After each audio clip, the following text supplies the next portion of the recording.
Firm hired by Republican state senators to audit Maricopa County's November election has refused to reveal their procedures. A judge ordering today they must, and although they haven't done so yet, we are.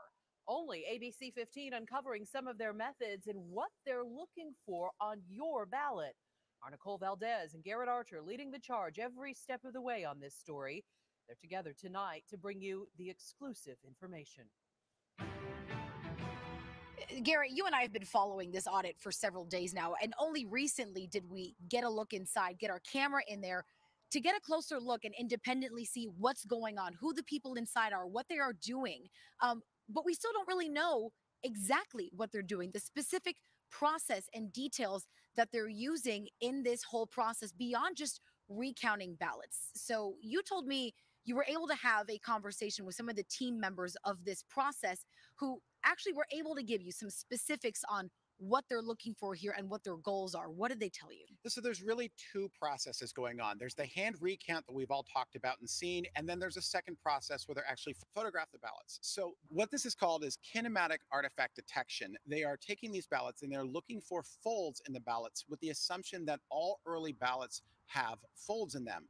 They're also looking for markings in the ballots, whether they are by human or by machine. So a human ballot will be marked by different pressure points in the marking.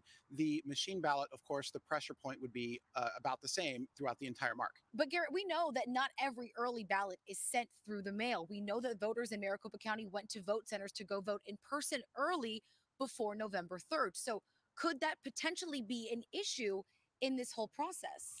That is correct. There are several categories of ballots that would be considered early ballots, but would not necessarily have gone through the mail.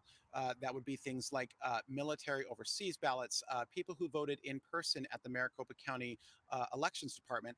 These are just things that when they finally write their report, they must sort of account for. They must account for these sorts of differences so that it's not just assumed that X amount of ballots are fraudulent simply because they don't have folds in them. So at the end of the day, they're scanning the images of these ballots. They're even taking pictures from overhead from what it looks like we can see in there.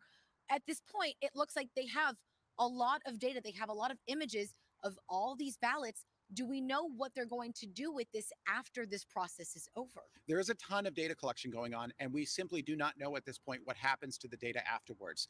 Does the data get turned back over to the Senate? Does it get destroyed? We don't have any indication as to what happens to all of these ballots after they are cataloged, after they are put into sort of a digital database. We just don't know. Former Maricopa County Deputy Recorder Catherine Coleman has some major concerns. It's certainly concerning as an election officer to see that they are using a method exclusively to look for something that will influence the report in a way that is not true to election administration or actually points to any fraud whatsoever. Still, most of their procedures unknown. Cyber Ninjas asking their attorneys to keep their methods a secret and out of public court documents. But Wednesday, a judge ruling against them. The company now has until noon tomorrow to appeal, or those documents will be released. Something many critics of this effort say they want to see to know what Cyber Ninjas and its contractors are really doing with your protected ballots beyond this. Nicole Valdez, ABC 15.